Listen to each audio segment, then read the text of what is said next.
اللهم استر عوراتي.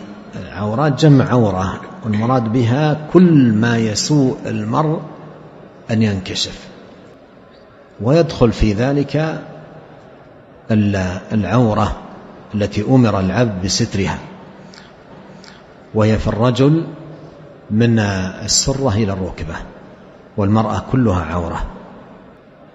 وقوله في هذا الدعاء اللهم استر عوراتي وآمن روعاتي، هذا من جملة الورد الذي يقال كل صباح ومساء.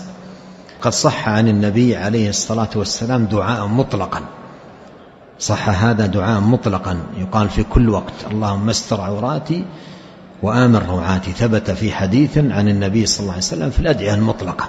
فستر العورة دعاء الله المتكرر هنا في هذا الحديث في الصباح والمساء، والآخر دعاء مطلقا يدعو به مرات عديدة، يدل على أن الأمر أمر في غاية الأهمية، بل إنه في زماننا يتأكد، لأن المرأة خاصة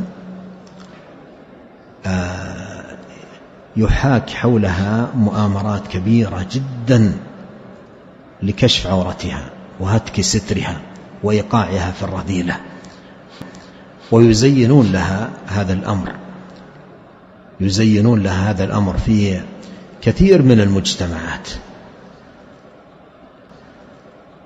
وخاصة الآن مع الوسائل الحديثة وسائل الاتصال يزينون للمرأة أن تبدي زينتها. ولهذا يوجد في النساء من تظهر فخذها أو ساقها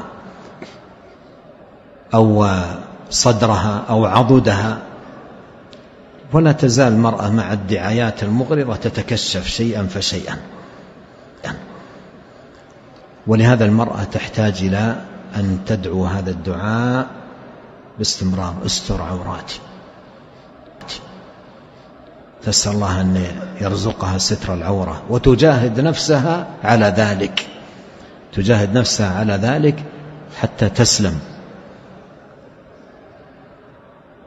حتى تسلم.